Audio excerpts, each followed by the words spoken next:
Hello, kamusta tayong lahat? I praise my Father, the Creator of heaven and earth, Yahweh, for He is mighty, He is awesome, He is magnificent, and He will move heaven and earth just for us to humble ourselves before Him, to call on His name, to call on the name of Jesus Christ, so that we may be saved and to claim our inheritance as His children. Our Father is very loving. He's kind. He's merciful for all eternity.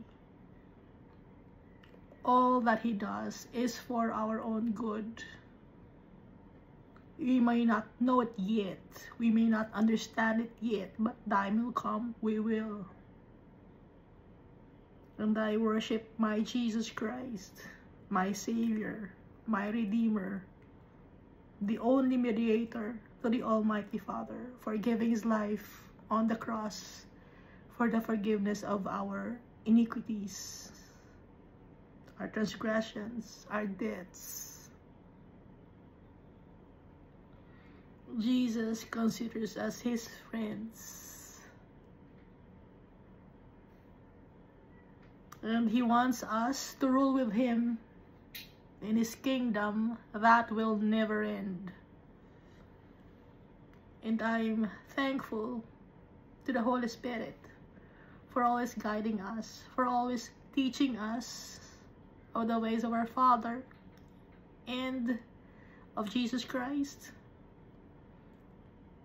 for making us understand the Bible, the Word of our Father.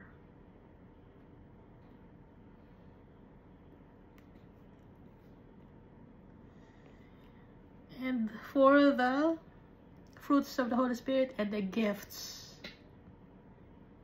that He bestows on us every day. Whenever we sin, we can ask God for forgiveness. Jesus also forgives sins. But if we sin against the Holy Spirit, there is no forgiveness. And it's in the Bible.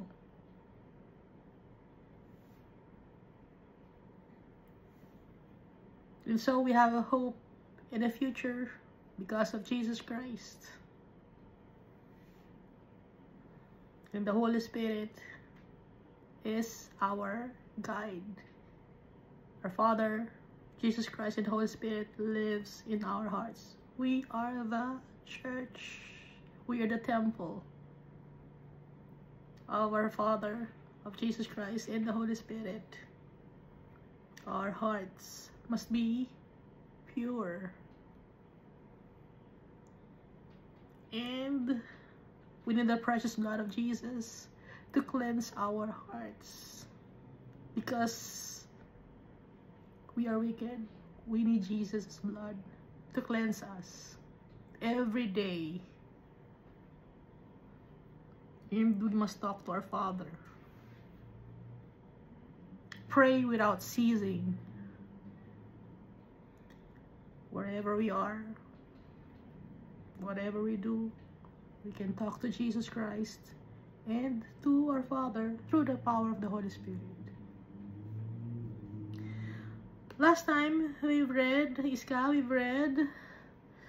Chronicles chapter 1. So dito, Solomon requested wisdom from the Almighty Father. Why did he request wisdom?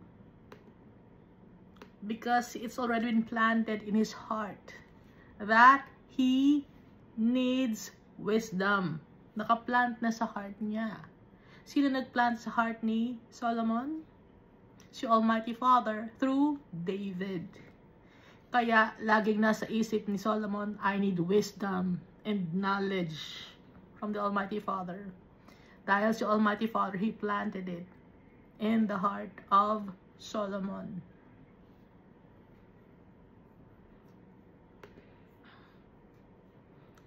So dito, no, nagpunta sila sa high place to worship the Almighty Father and to offer burnt sacrifices. Ilang burnt sacrifice yun? 1,000. Napakadami.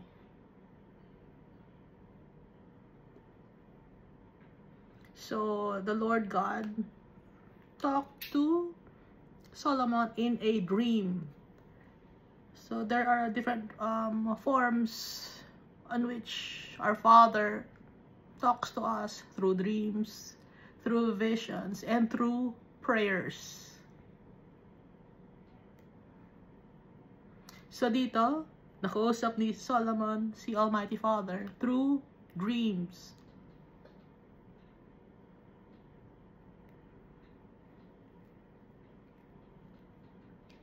Napanaginipan na ba ninyo si Almighty Father talking to you?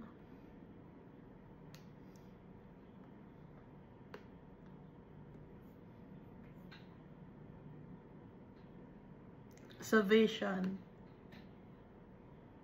and through prayers. Si Almighty Father, it pleases Him to talk to His children.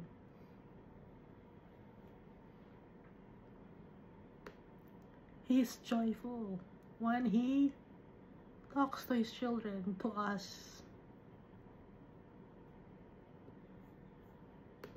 So dito,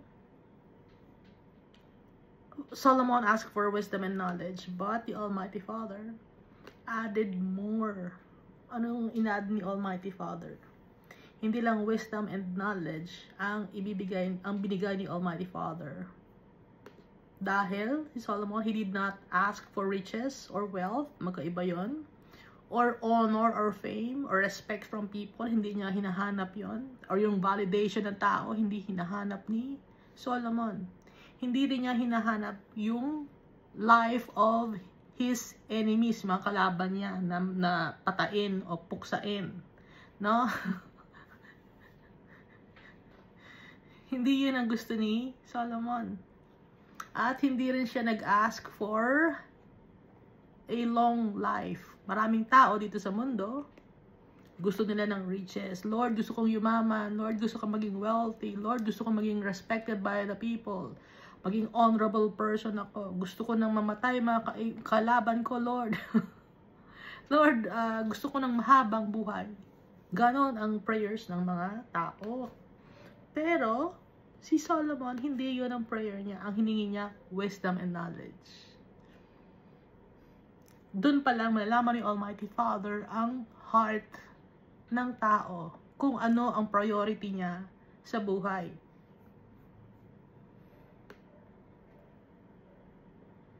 Dahil our lives here on earth, we are just sojourners, travelers.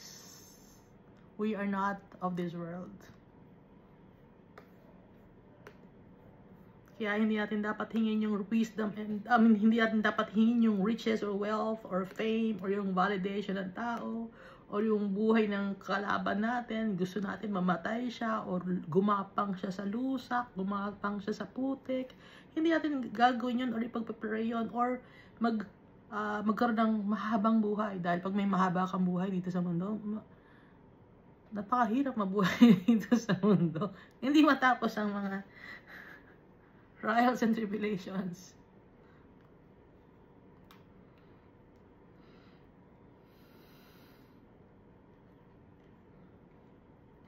Nakakita na ba kayo ng taong mahaba ang buhay dito sa mundo, no? Ang edad niya siguro mga 120, ganun. Up to 120 lang ang buhay ng tao dito sa mundo. Or kung may nakita kayo, no? Or mga 110. Iba na ang itsura, di ba? Mukha na siyang kahoy. Aminin natin, no? Hindi kalokohan yan. Mukha ng kahoy. Gusto mo maging mukha kang kahoy? At amoy lupa na. No, honestly, amoy lupa na. Kasi nga, pabalik na sa lupa. Kaya amoy lupa na yung... pero may mga old people naman, na gaya ko na hindi pa naman amoy lupa. Amoy alimuong lang, no? Ay, alimuong. Yung damit na natuyo, pero hindi sa araw natuyo. Amoy alimuong. Ang baho nun, diba? Ganun na amoy ko, amoy alimuong.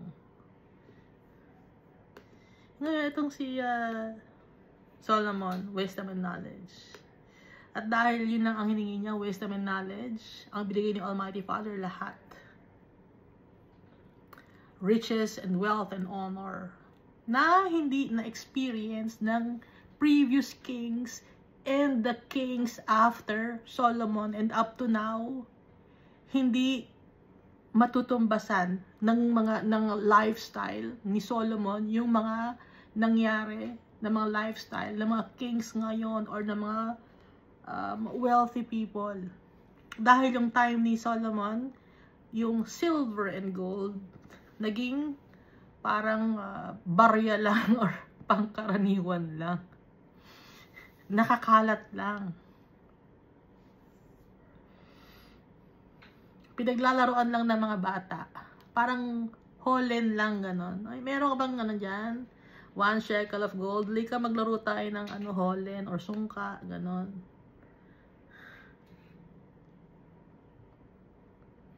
At saka meron silang business. Binigyan ni Almighty Father ng wisdom si Solomon na makipag business dealings, no? Import and export. Nag-i-import sila ng horses and chariots from Egypt. And then, in-export naman nila sa mga Hittites and the kings of Syria. So, that's 2 Chronicles chapter 1. And then here on 2 Chronicles chapter 2, Solomon was preparing to build the temple of the Almighty Father. Temple of the Ark of the Covenant. So naka-ready na lahat. Yung mga gold, yung silver, yung mga bronze, yung plano. Siyempre may plano na nun. Dahil meron na rin technology nun. Matalino na rin ang tao na nakala ng iba, no? Pag in the olden days hindi marunong ang tao, marunong ang tao, alam nila ang kanilang ginagawa at mas matalino sila dahil hindi nila kailangan ng mga machines. Kwentado na agad nila bakit, saan galing ang kanilang wisdom? It's from the Almighty Father.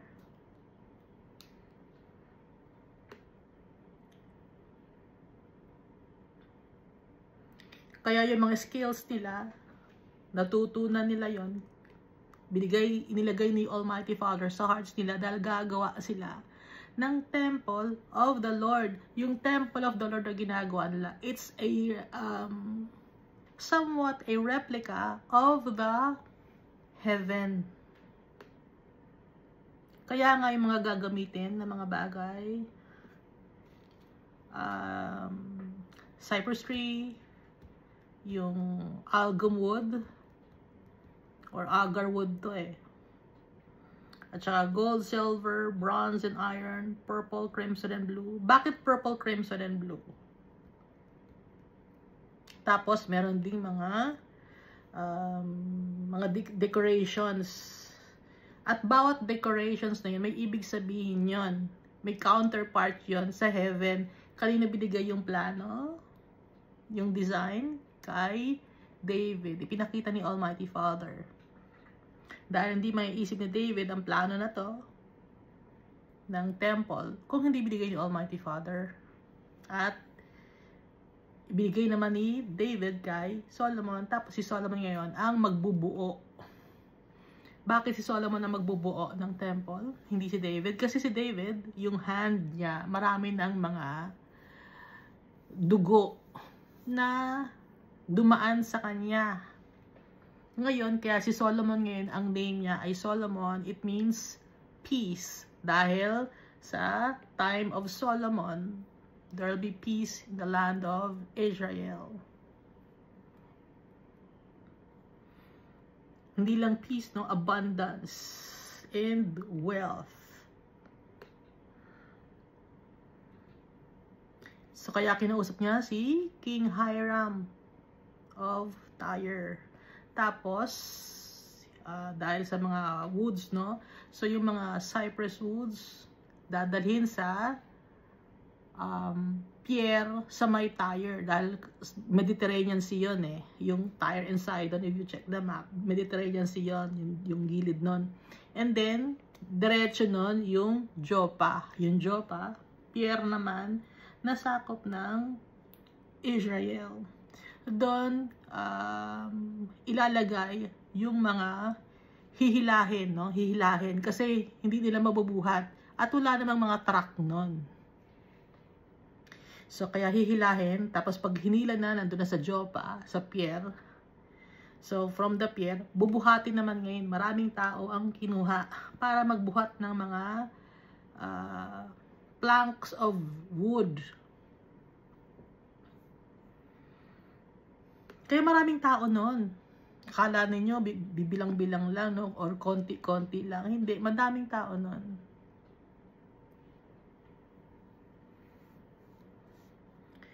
Hindi pa rin kasama, no? Yung mga men of valor. Hindi kasi yun ang trabaho nila. Okay? Hindi yung mga men of valor ang magbibuhat. Iba ang tao ang magbubuhat. Iba pa yung mga men of valor. Iba pa yung numbers of women and children sa nation of Israel noong time na to. So, madami sila.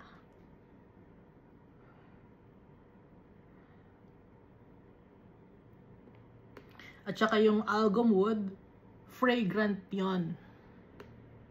Kaya yung temple ni Almighty Father, kahit hindi lagyan ng mga bulaklak o kung anumang mga pang-spray ng pabango, natural na mabango because may wood na juniper or agar wood. Yung agar wood nag-emit yon ng fragrance sa place.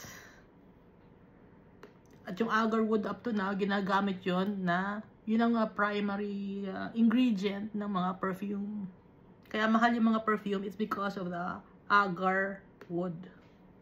So may yung agar wood meron sa Lebanon.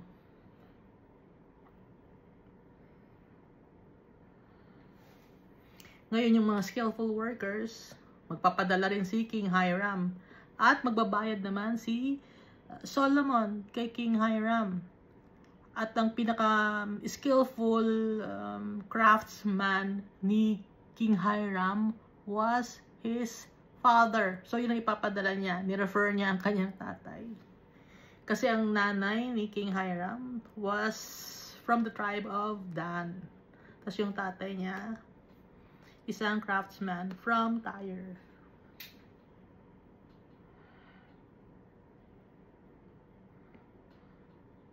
So, ang ibabayad ni Solomon, napakadami.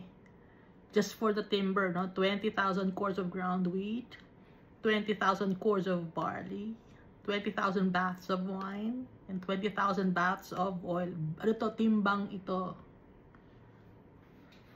Hindi to yung bilang, no? Timbang. Ang laging ginagawa nila doon noon, puro timbang.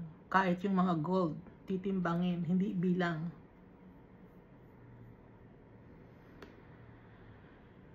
So, excited ngayon si King Hiram dahil malaki ang ibabayad sa kanya. Kaya, excited na siyang, dali niyo na dito yung inyong ibabayad para magawa na natin. Maumpisahan na natin. Excited si King Hiram.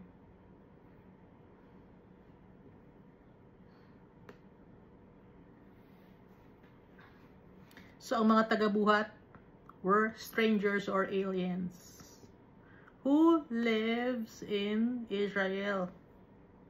Kasi may mga captive sila, doon na nanganak, doon na nag-asawa. So, they're considered as aliens. Kasi hindi naman sila from the tribe of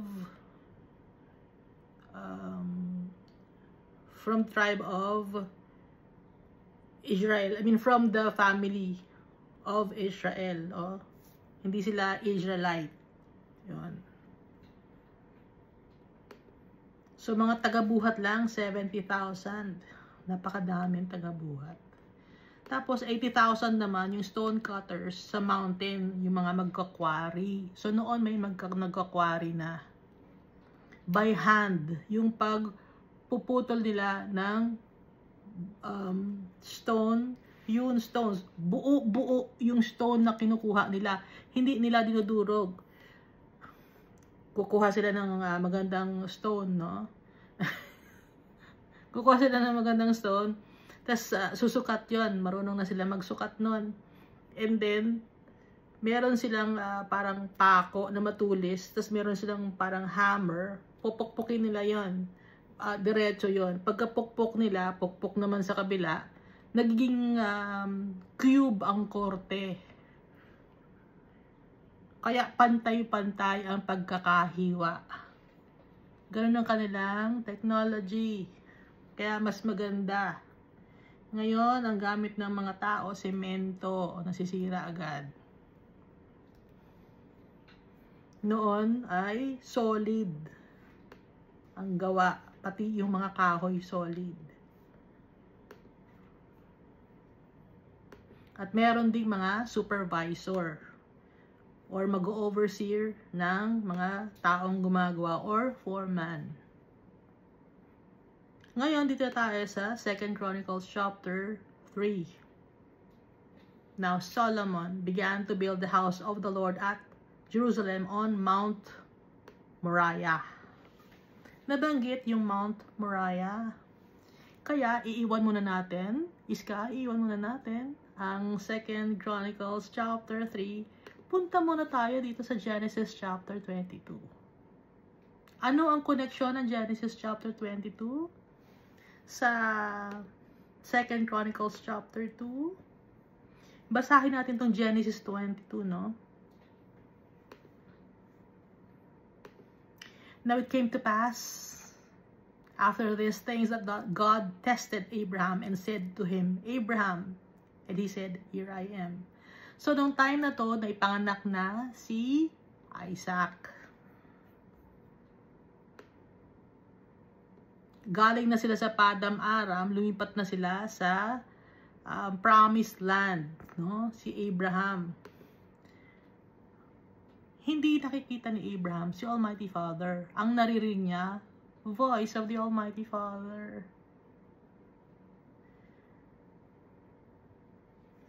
Abraham had strong faith in the Almighty God. So dito, now it came to pass that after these things that God tested Abraham. Si Almighty Father, He tests people. Up to now.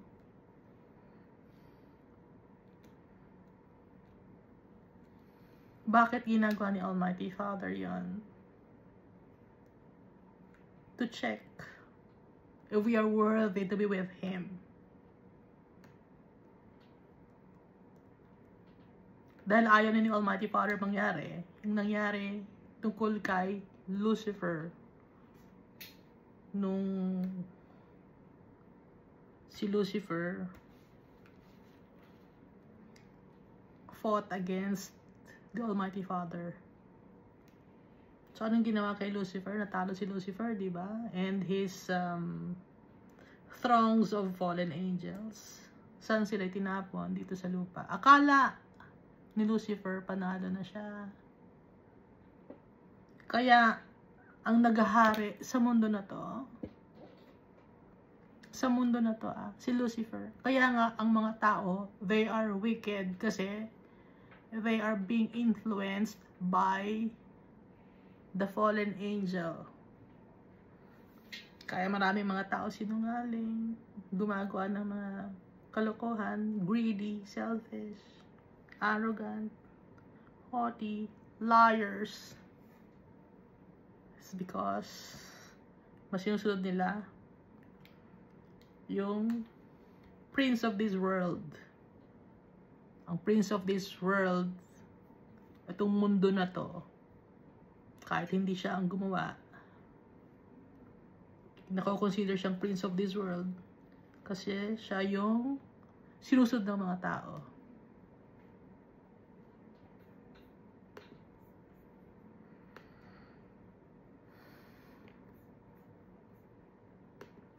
balik tayo dito, no?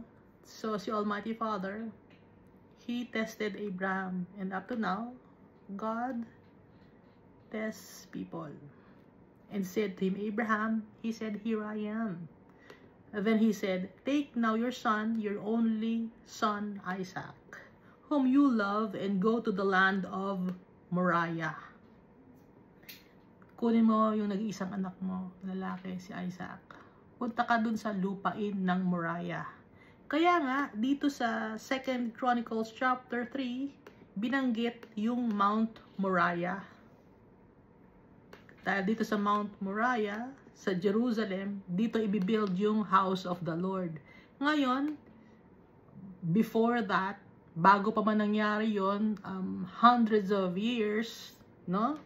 Kasi si Genesis, Exodus, Leviticus, ang daming tao na nagdaan. Dito sa Genesis, binanggit yung Moriah, land of Moriah. So yung land of Moriah, at the time of Abraham, konti lang ang tao. Pero nung time ni Solomon, marami ng tao, at kumalat na yung tao. Hindi pa developed, no? Nung time ni Abraham. Take now your son, your only son Isaac, whom you love, and go to the land of Moriah, and offer him there as a burnt offering on one of the mountains of which I shall tell you. Merong mountain sa Moriah. Maraming mountains doon. Merong isang mountain doon, dun siya isa-sacrifice mo as burnt offering yung anak mo, si Isaac.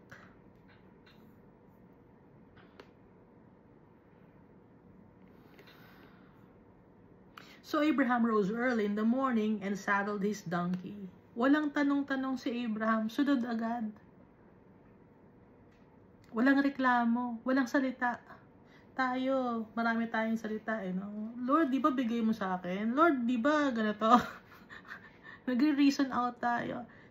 Si Abraham, wala siyang salita. Tahimik lang siya.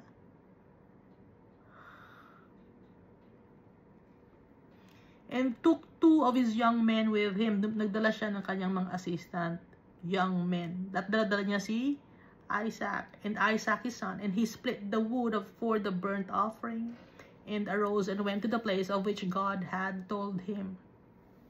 Hindi pa lang nagsabi si Abraham, di ba Lord, promise mo sa akin, paladamihan mo yung anak ko. As numerous as the sands in the seashore. So, ba't ngayon papatayin natin si Isaac? Hindi siya nagsabi ng ganon. Sumunod lang si Abraham. Gaya nung sa Padam-aram tinawag ni Almighty Father si Abraham, sunod lang din si Abraham. Tahimik na tao si Abraham. Faithful to the Almighty Father. At sino ang nakita ni Abraham bago maging pregnant si Sarah? Si Jesus.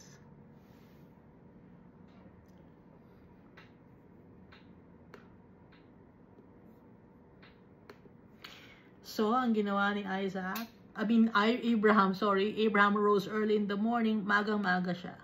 Gumising, at inayos na niya yung kanyang donkey, nilagyan niya na ng upuan, didala niya yung kanyang 2 men, pati si Isaac. Tapos, prepare na rin niya yung wood for burnt offering. Lahat na ng mga kailangan niya to offer sacrifices, inayos na niya.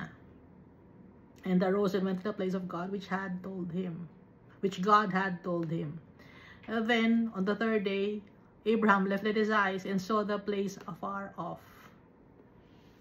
Bakit 3rd day? Malayo ang lugar. Nilalakad lang. At saka yung donkey, hindi naman pwede tumakbo ng mabilis yon, hindi naman yung kabayo. No? Mabagal lang ang lakad. So, 3rd day.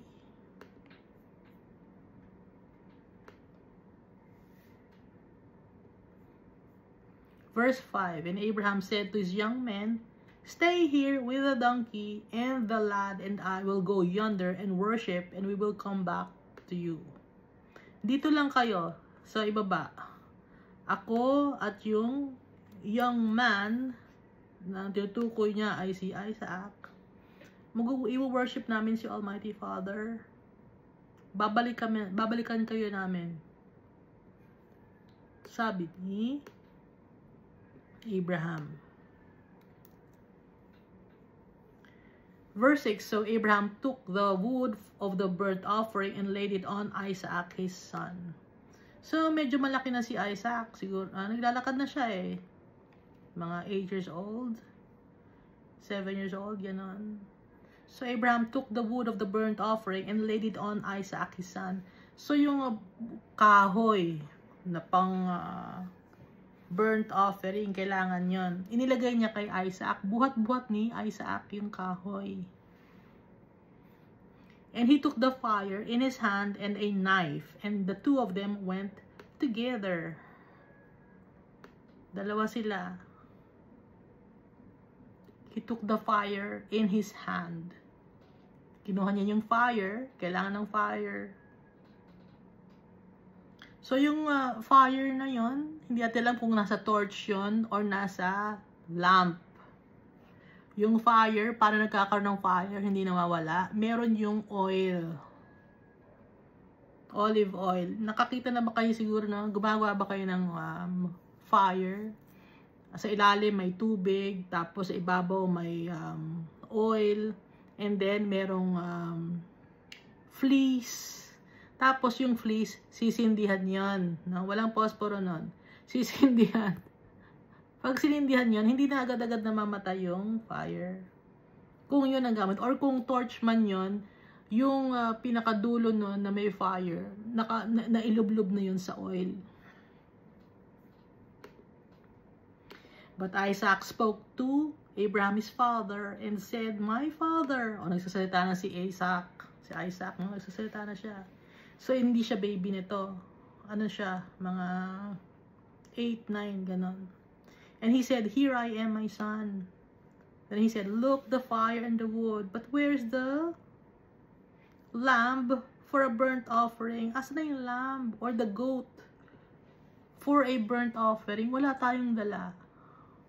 Andito yung wood. Andito yung fire. Pero yung pang-offer, wala tayong dala. So, si Abraham dito, being a father,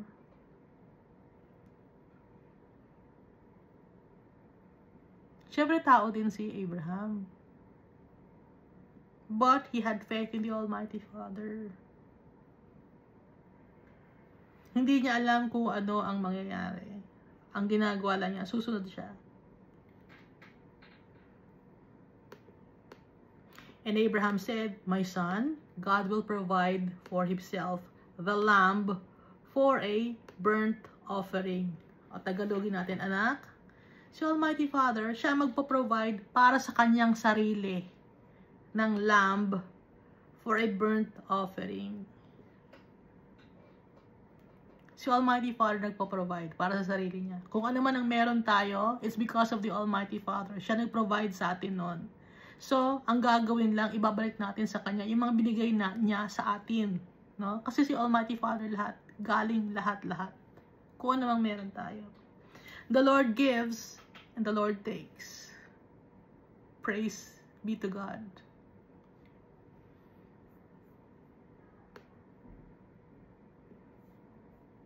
So the two of them went together. Then they came to the place of which God had told him. Sa Moriah, no? Land of Moriah. And then marami dong mga mountains sa Moriah. And Abraham built an altar there and placed the wood in order. Inayos na niya. Ipinatong-patong na niya yung wood. And he bound Isaac, his son, and laid him on the altar upon the wood. Itinali niya si Isaac. Baka tumakbo. Siyempre, matatakot yung bata. So, itinali niya.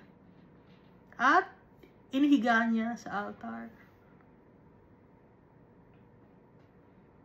Inihiga niya sa altar. Yung altar, merong wood. halimbawa, slab of, rock, no? Or stone, malapad na rock or stone. Tapos, nandun yung wood, pinato muna niya yung wood, and then, inihiga na niya si Isaac na nakatali doon sa itaas ng wood, na yung wood ay nakapatong sa slab of stone or rock. Verse 10, and Abraham stretched out his hand and took the knife to slay his son. Hindi siya reluctant. Nilabasan niya yung kanyang knife. Akma na niya napapatayin yung kanyang anak. Verse 11, but the angel of the Lord called to him from heaven and said, Abraham, Abraham. So he said, here I am. Angel of the Lord. Ang pumigil sa kanya. Inutusan ni Almighty Father. Yung angel niya. Sinong angel to? The commander of the army of the Almighty Father. Sinong commander of the army of the Almighty Father?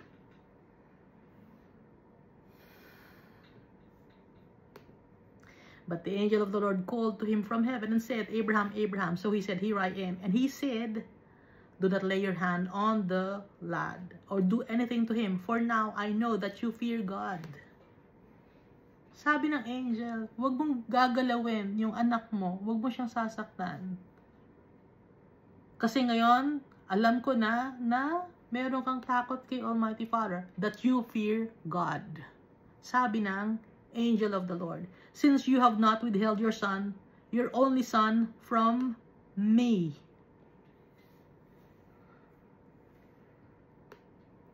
Bakit me? Kasi magkakaisa sila. Si Almighty Father at yung angel, kaisa ni Almighty Father at lahat ng mga heavenly hosts, kaisa ni Almighty Father. Kaya, since you have not withheld your son, your only son, from me. Ngayon, si Jesus Christ, the only begotten Son of the Almighty Father, si Almighty Father, He gave His only begotten Son to us to be crucified on the cross, to save us from eternal damnation.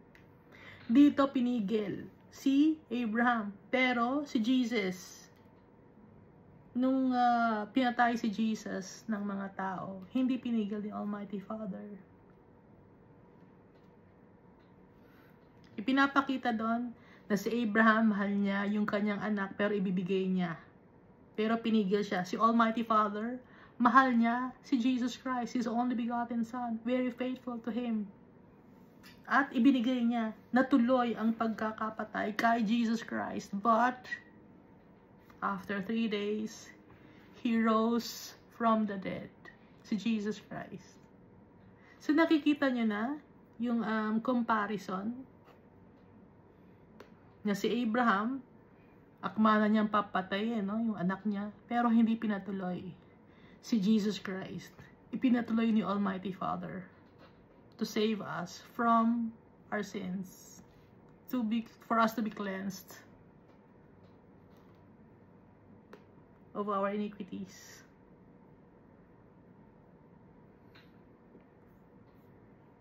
Ganun tayo kamahal ni Almighty Father.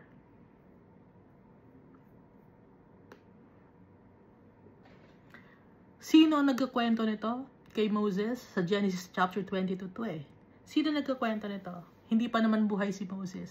Si Almighty Father, nire-relay niya kay Moses. Dahil si Moses, parang kaibigan ang turing ni Almighty Father kay Moses habang nagkukwentuhan sila 40 days and 40 nights sa Mount Sinai.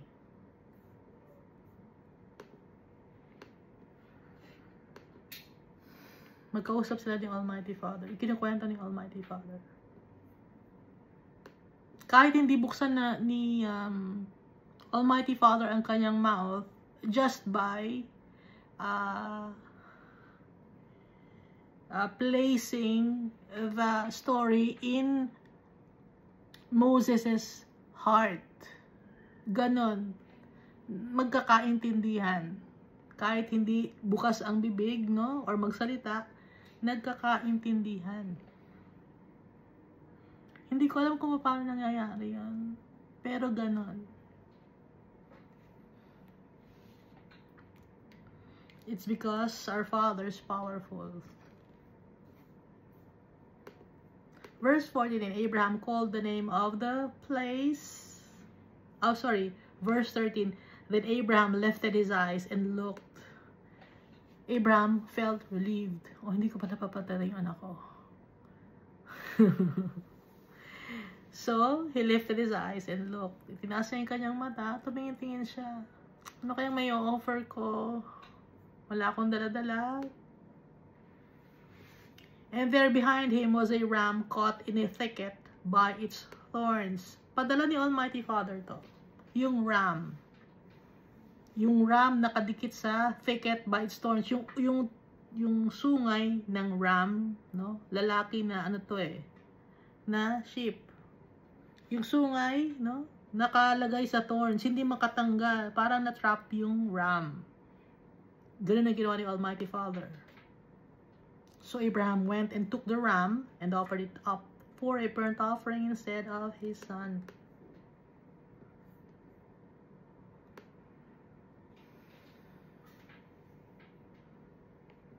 Wala namang sinabi si Almighty Father na ayun ang ram, ipinadala ko yung ram. Hindi. Kundi alam na ni Abraham ang kanyang gagawin kasi nasa heart na niya kung ano yung gagawin niya.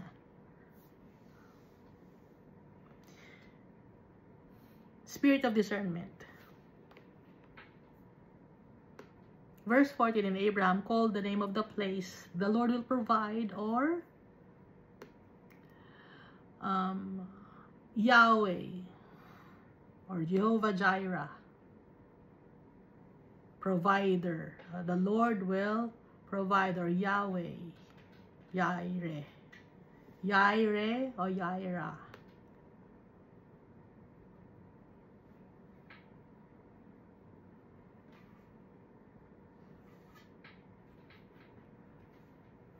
And Abraham called the name of the place, the Lord will provide, or Yireh, as it is said to this day, in the mount of the Lord it shall be provided.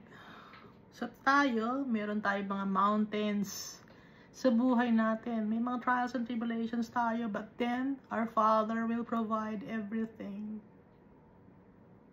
because He loves us so much.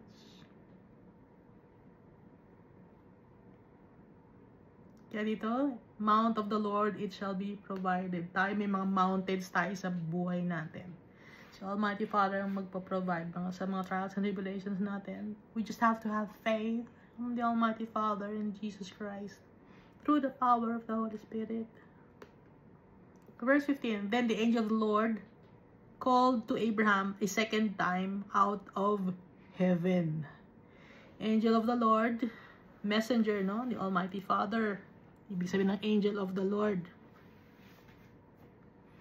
Kasi angel and El, no? El means God.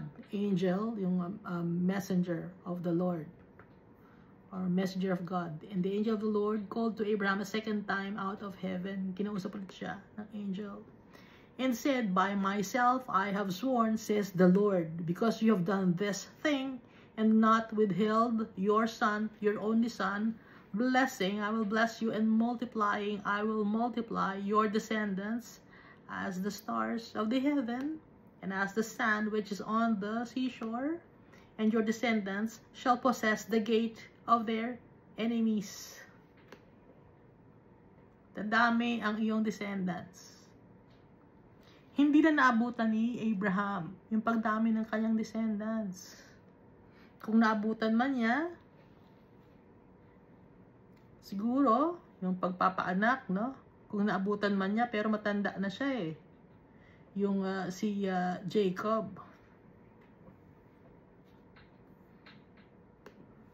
At saka si Esau. Kung naabutan man niya, no? Pero late na nag-asawa si Isaac.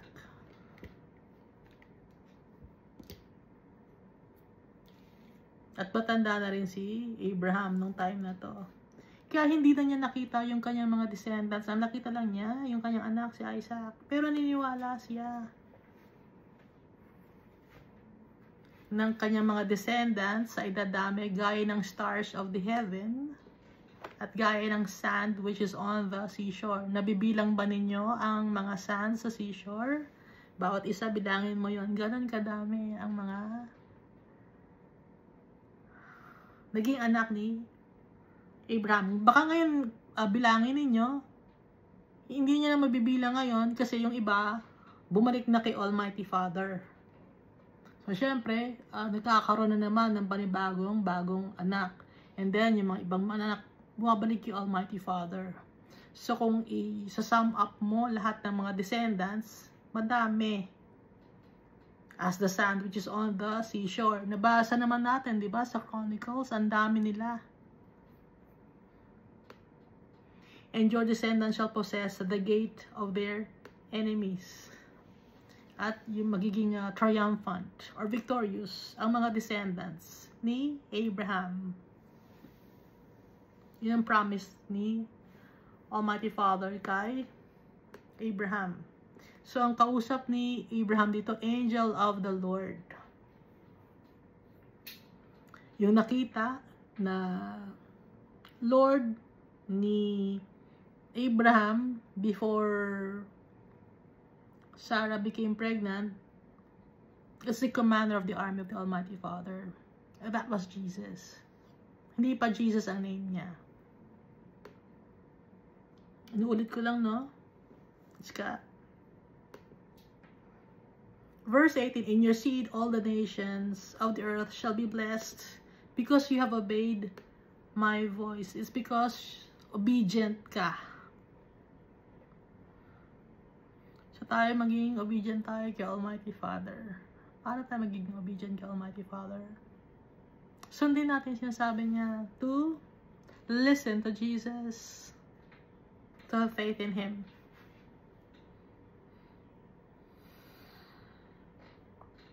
Mahalin natin si Almighty Father at mahalin natin yung kapwa-tao natin. Yun ang utos ni Almighty Father.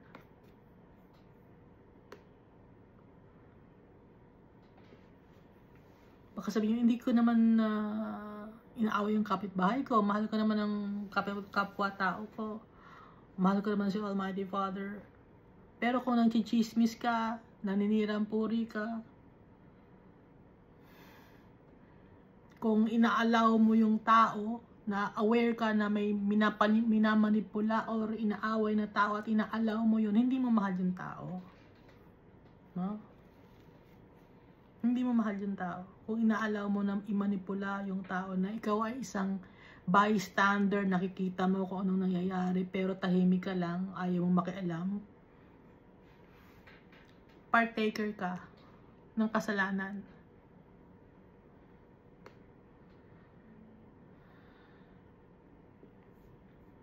Verse 19. So Abraham returned to his young men, and they rose and went together to Beersheba, and Abraham dwelt at Beersheba. Alam naman natin yung Beersheba, di ba? Yung sa southern most part of Israel. Yung Dan kasi is the northernmost part of Israel. And then dito yung Beersheba, sa baba ito ng Israel.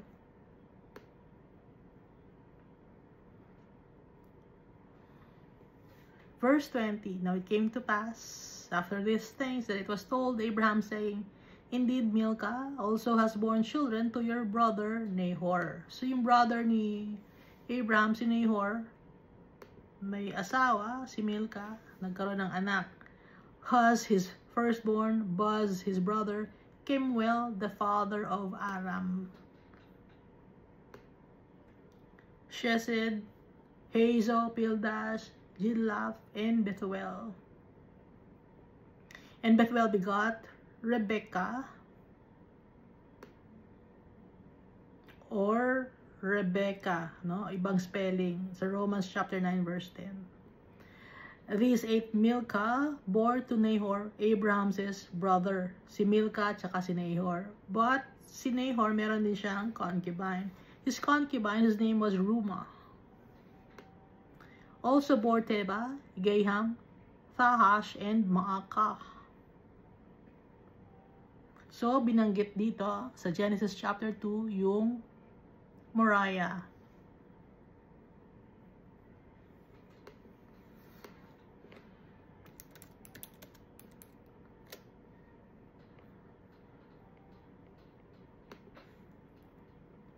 And then dito sa Genesis chapter 23, Sarah lived 127 years.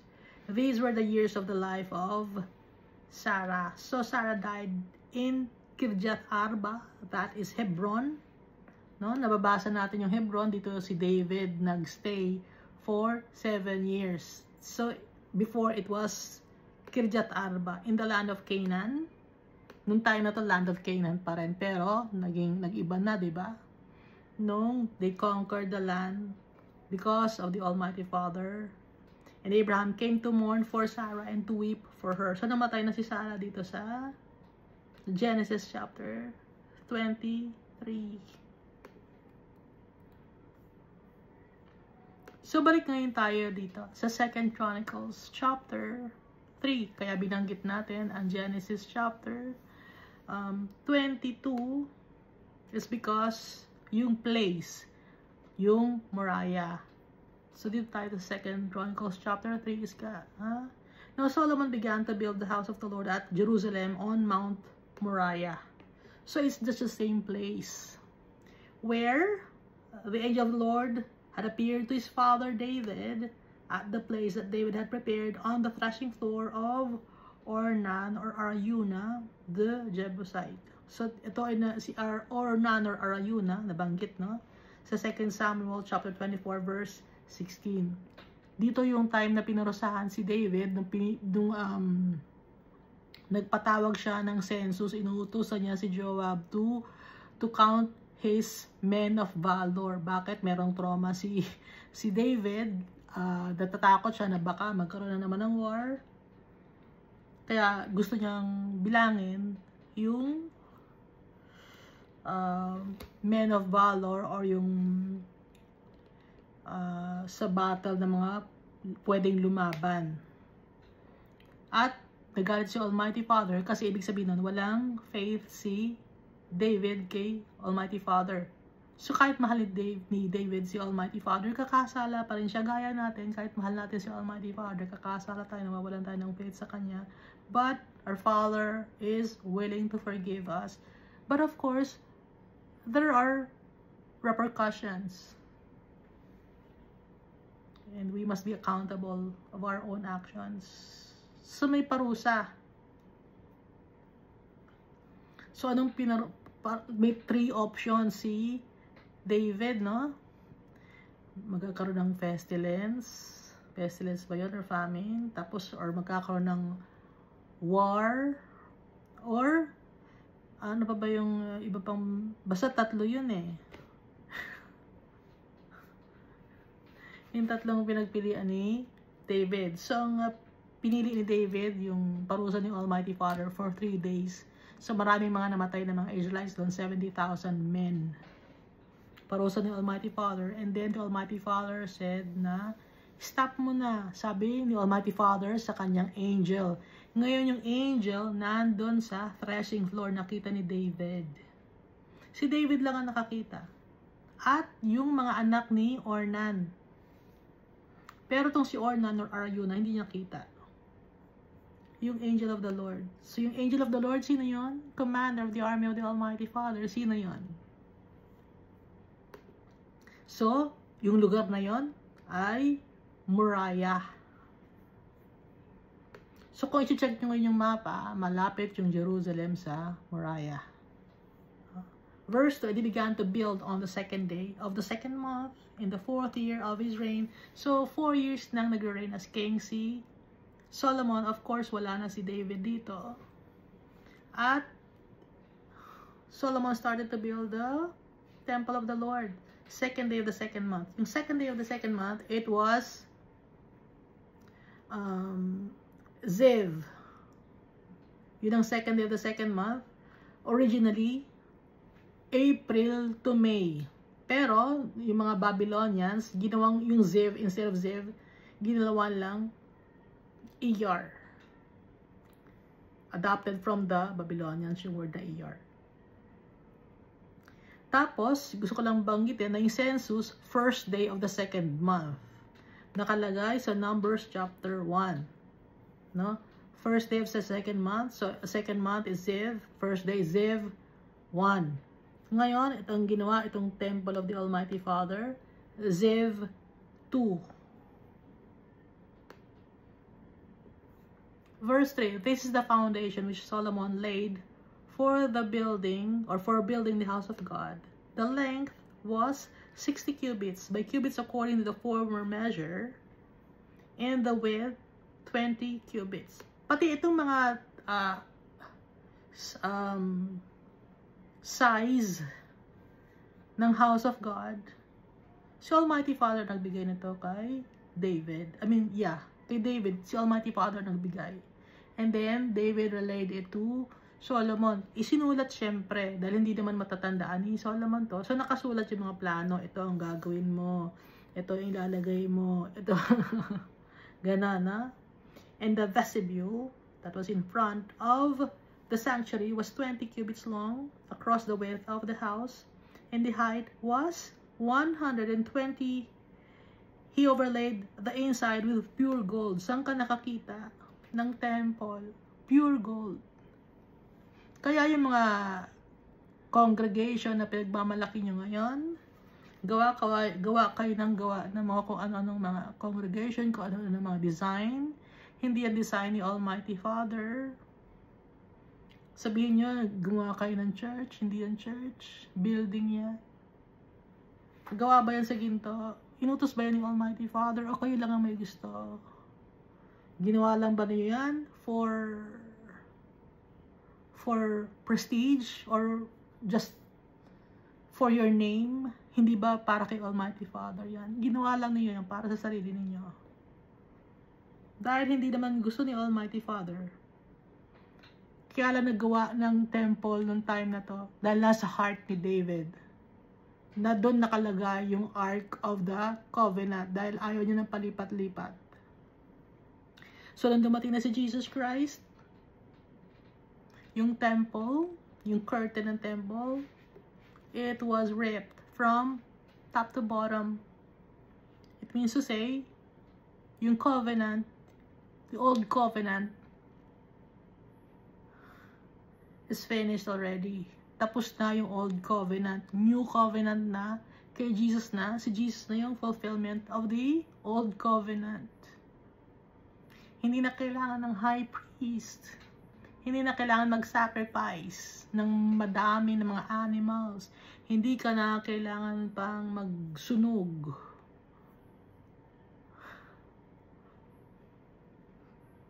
Ano ang kailangan? Magtiwala tayo kay Jesus Christ. We must have faith in Jesus Christ dahil He's victorious. He's one with our Father.